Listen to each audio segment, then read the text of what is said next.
Hello everyone, welcome. I noticed that another content creator, Rachel Leary, does these Glam and Yap videos all the time where she just sits down and does her makeup and talks to her audience about whatever, just what's sort of going on in her life. Now she's young and her life is pretty exciting. I'm old, my life isn't that exciting, but I did have something that's been on my mind. Well, more than just one thing, but one main thing that's been on my mind and I really feel like I need your input on. So grab something to drink and or a snack, get comfortable, and let's chat. If there's one thing I've learned in my decade on YouTube, it is that viewers, do not like to hear YouTubers complain.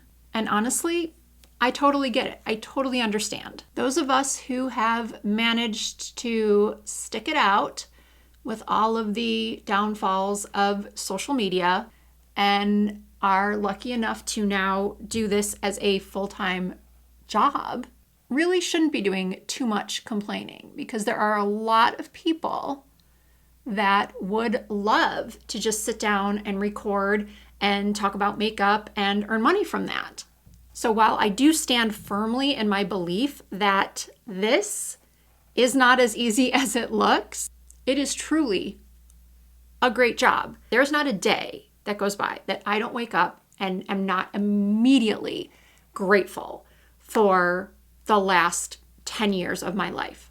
Yes, the first couple of years were a struggle, and I wanted to give up all the time.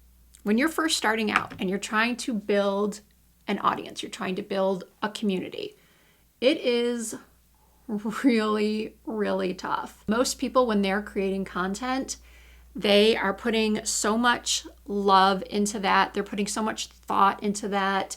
And usually when they hit post, they're really proud of what they've done. Yes, of course, anytime you start something new, it's not going to be, usually it's not going to be the best you can do. We all, in any job, strive to get better over time. We live and we learn, we take feedback, and basically we just try to keep improving. So when you post a video and you're really proud of it and it gets no views or low views, or back when I started, I would post a video and I would think, oh my gosh, this is going to do so well, and I'm going to get so many new subscribers from this, and then I would actually lose subscribers. And it's much more noticeable. Losing subscribers is so much more noticeable at a lower number. When you have those higher numbers, you don't pay attention as much. And at a certain point, you realize that it's not really about the subscriber count. It is about the views and building that community. So one of the things I'm most proud of is not my subscriber count. It is this community, my Risa Does Makeup fam, my RDM fam, as I lovingly refer to you all. And this video specifically is not meant to be a complaint video, because as I said, I know viewers don't like complaining, because this is a job that so many would just love to have. And it's actually funny to me because sometimes I will post a video where I do complain about something. I like to believe that it's maybe once or twice a year that I actually complain about something YouTube related. And inevitably, I will get a comment from someone saying, "You're always complaining. All you do is complain. Every time I turn on one of your videos, you're complaining." And my first thought is, are they referring to me? Because I truly don't feel like I complain often at all.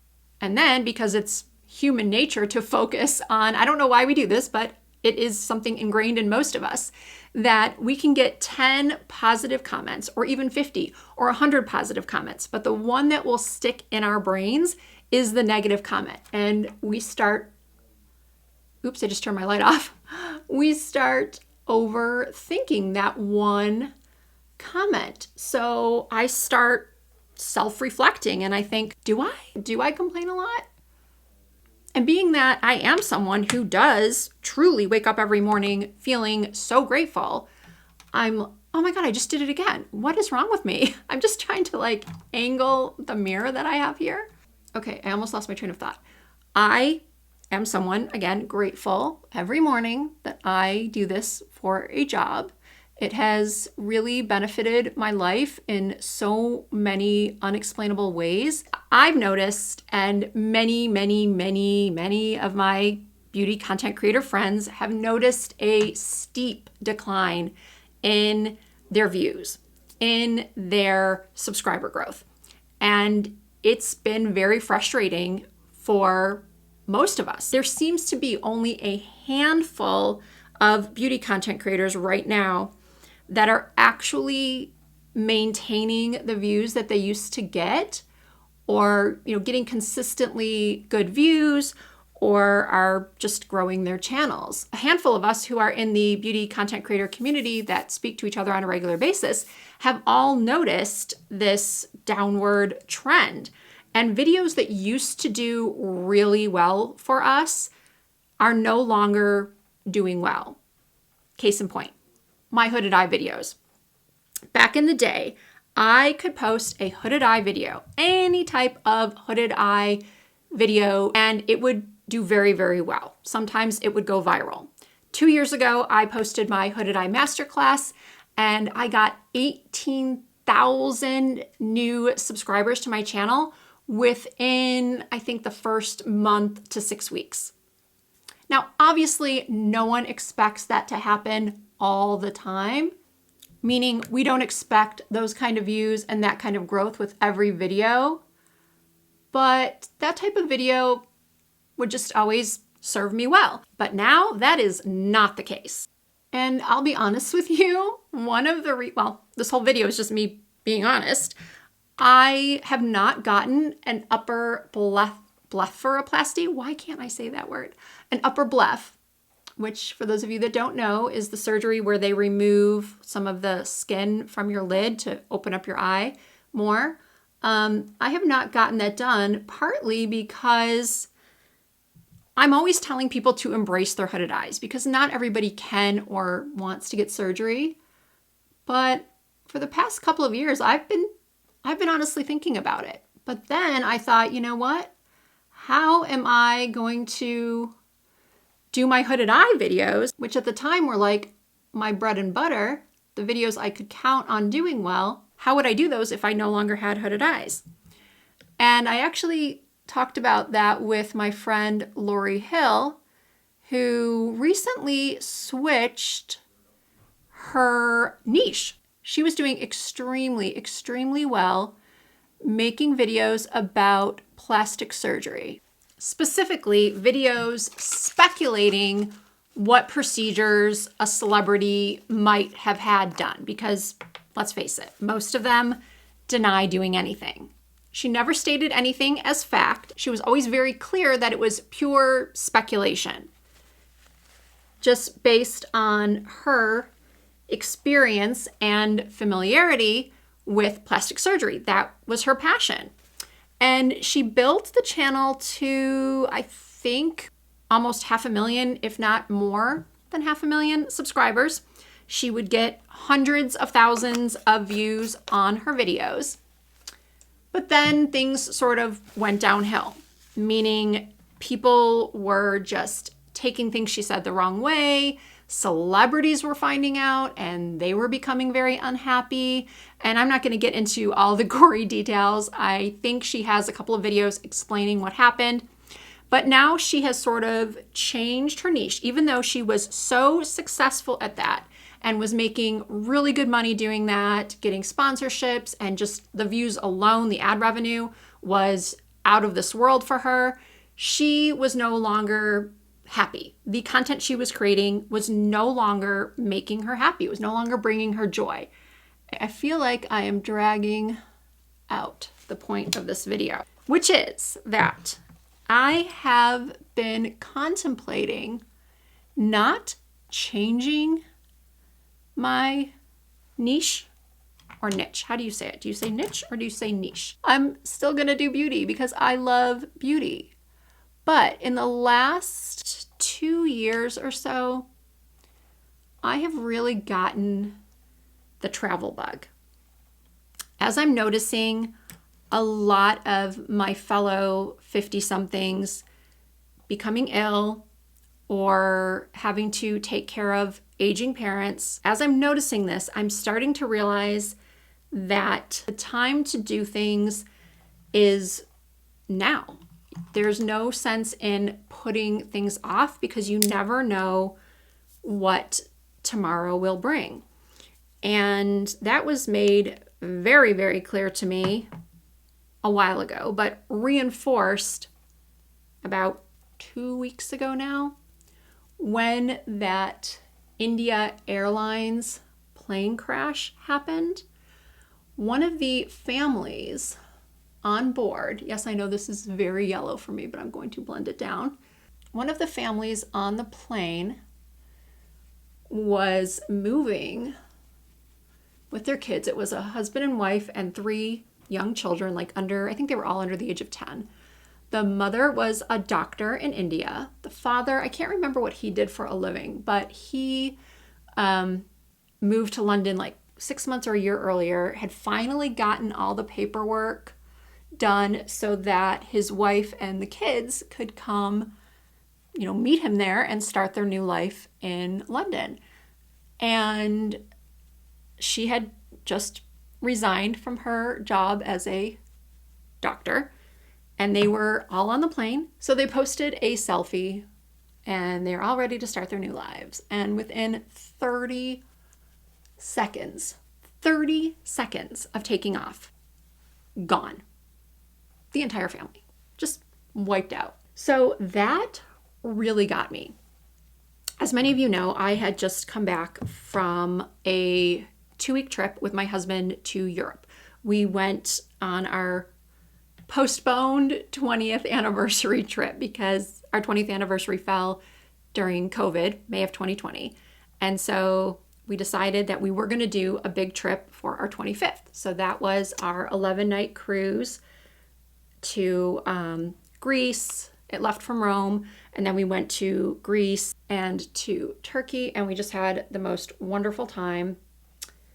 But back in March, one of my best friends, actually the best friend that I have had since I was 2 years old, she loves to come to Las Vegas. She was here in March, and we were at the pool at the Cosmopolitan, and of course, having some cocktails, and she said to me, "Oh, I can't believe you're not going to Positano on your cruise." And she said that because Positano was one of the places that my husband and I had planned to go for our 20th anniversary. We were not planning on a cruise. We were planning on Positano and Sorrento. But it just so happens that the prices for the hotels that we had originally planned to stay were 3 times the price. We're currently 3 times the price than they were in 2020. So we just decided that a cruise was way more cost effective. So anyway, she said, "I can't believe you're not going to Positano." I said, "I know, I really hope to get there someday." She's been 2 or 3 times, once with her mother many years ago, and then once with her entire family. She's got 4 kids. So she said, "Let's go in September." And this was, again, March. And I was just okay. But then after I went on my trip with my husband, I thought, oh my gosh, we spent way more money than we expected to. I mean, who doesn't? Who doesn't go on vacation and just feel we'll worry about it later. We'll pay for it later. So anyway, I was thinking, oh gosh, I don't know if I can or if I want to do Europe again. This is going to be an expensive trip because my friend does not do anything budget. She is not one to choose a budget hotel. She's not one to choose a budget flight. This is someone who flies because of her business and her husband's business. They're very, very successful in their businesses. And so they put a lot on their Delta American Express. And so they just have a lot of global upgrades. So they fly first class or they fly Delta One pretty much all the time or anytime they fly. So I was thinking, I just don't know if I can afford this, if I want to spend that much money right now. So being that she is my best friend of so long, of course, I just had a heart-to-heart with her. And I said, listen, it's not that I don't want to do this trip. I really, really do, but I do have to be on some sort of a budget. I really, can't spend, X amount on this trip. And she was like, oh no, I agree. She is not in the same boat, but she has kids that are still in college. They're going to medical school. One's going to medical school. One is going to nursing school. And so she was just like, oh yeah, I'm not, looking to go super budget, but let me know what you want to spend and, we'll see what we can do. We'll work on it. We'll make it happen. My husband thinks I'm crazy and that we're definitely going to go over this budget. Let me get to the reason why I ultimately just said, yeah, I'm absolutely doing this. Well, it was the plane crash. Usually people are like, I'm never flying again after they see a plane crash. But me, I was like, oh, it could end any day. I'm, YOLO. I'm seizing the moment. I have an opportunity to take a vacation with my friend of 45 plus years, and I'm going to do it. I feel like I either want to start another channel where I focus on travel and fashion and lifestyle and keep beauty separate, or do I want to start memberships, channel memberships? And the reason why I'm even debating this, it was someone commenting recently that they had stopped following me for a while because all they were seeing was like luxury hauls and fancy vacations, and that I just didn't seem relatable anymore. And so they unsubscribed. They just stopped following me for a while. And of course that bothered me a little bit because I think it's pretty rare that I do that. And I just started overthinking. And so on this trip with my husband, on this latest trip, we had the discussion. I said, I really want to talk more about these travels because I do think that it would help people. Because my husband and I were talking about the differences between, we went in the retreat on Celebrity, which is kind of like if a cruise ship had first class. You have a separate restaurant, you've got a separate lounging area only for the retreat guests. And because it was our 25th anniversary trip, we decided to splurge on that. So he and I were comparing the differences between the retreat and going as rock stars on Virgin Voyages. Now, I did do a video on my Virgin Voyages cruise on this channel.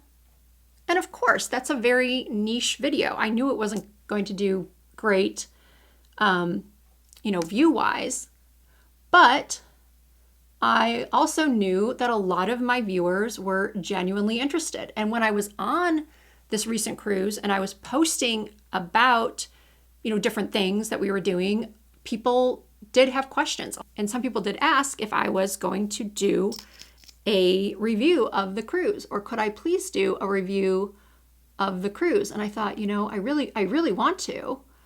I also really think it would be helpful to share with people my thoughts on the differences between the retreat on Celebrity and rockstar status on Virgin Voyages. Then I started thinking about that person's comment. Is that me being a show-off? Is that me being unrelatable? Does that content belong on a beauty channel? For a long time, I did have a tagline when you would click onto my videos that said, Risa does makeup, beauty, fashion, lifestyle. And I guess I would put travel under lifestyle, or maybe not. And I also started to not post a lot of fashion either, because those videos just didn't seem to perform well. There's only a certain segment of my audience that likes my style, that relates to my style, or that wants to hear about travel. So I got to thinking that maybe a separate channel or memberships would be the way to go. If you don't know what channel memberships are, I'm very late to the party. YouTube is always asking me if I want to start memberships. And for the longest time, I thought, well, what would I put? Like, that's extra content, and it only goes out to members. You pay a small fee. I think YouTube suggests starting off at like $5 a month or something like that. Or maybe it's $2. I don't know. But you have tiered memberships, and you can post videos for members only. And as I was saying, for the longest time, I thought, well, what would I post? There's only so much beauty content one can post. Sometimes we get a little bored, and I know you do too. Clearly people get bored of the same content over and over. Otherwise, so many of us with beauty channels wouldn't be struggling right now. And we do struggle because we'll hear from viewers, they'll say, well, we don't want to keep hearing only about the newest products. We want you to shop your stash, show us how to use products we already have. But then we do that, and those videos just tank. If a content creator tells you that they don't struggle to do fresh, new, exciting beauty content if they've been on for like 5+ years, they're not being truthful. Okay, I'm about to use this Polite Society Big Mouth XL Lip Plump. This stuff, just a warning, if you buy this, do not put it all over your lips. It's meant to really enhance your top lip, and it doesn't say just to put it on your top lip, but I tried putting this all over my mouth and my lips burned so badly. If you follow me on TikTok, I have a minute-by-minute progression of me saying, oh, this doesn't hurt at all. And then I didn't edit the video at all. I just kind of, let it go. And you can see in real time how the pain just sort of took over. But it does work. It does give you like a fuller upper lip. So I'm just going to put it right here and right here. Not all over my lips. So when you first put it on, it doesn't burn at all. It's fine. But then things change. It's going to kick in real soon. So what I want to know from you all is, what do you think I should do? Do you think that I should add memberships? And if I did add memberships, would you sign up for said memberships? Or should I just start a whole new channel? I would still have this one. Again, do not worry. I am not going to abandon Risa Does Makeup. I'm still going to do makeup and continue to bring you tutorials, product reviews, new technique discoveries. But I also want to know if this type of content, more just talking, letting you know what's on my mind type of thing, interests you as well. Or is this like a total turnoff? I mean, I suppose if it were a total turnoff, you would have already clicked away at this point. I know a lot of people like to just put on videos while they're doing their makeup or running errands around the house. Doing errands around the house. I know a lot of people like to just have some background noise and listen to videos almost like they're a podcast. And I guess that's what this sort of is. Like, I'm just kind of chatting and glamming and hoping that you will, enjoy listening to this, that I haven't totally, completely bored you. And yeah, I'm honestly, sincerely asking for some feedback. Why do you think the YouTube beauty creator landscape is changing? Why is it? Do you think it's because it's so oversaturated? There's just too many content creators now? Is it that you've been unsubscribed? Is it that YouTube isn't showing the content from the creators you subscribe to? I got a comment on one of my shorts the other day that said, oh my gosh, I haven't seen one of your videos pop up in years. Years? I've heard months before, but not years. So I responded and I said, that kind of stinks because I have been posting at least once a week, usually twice a week, every week for 10 years with no breaks longer than maybe 1 week. Truly, even when I was away, I still had videos pre-uploaded. So that one really surprised me. So if you have thoughts, I would love to hear them. Thoughts on, why things are changing in the beauty creator world. If you think memberships are a good idea, if you think starting a new fashion, travel, and lifestyle channel is a good idea, keeping makeup separate. And I think I forgot to get back to why I don't post as much fashion. Well, I think I said that they just don't get a lot of views, and I do want to do more fashion, but I don't know. I feel like my audience for makeup and my audience for fashion overlap a little bit, but I think I could get a more engaged fashion audience if I separated it out.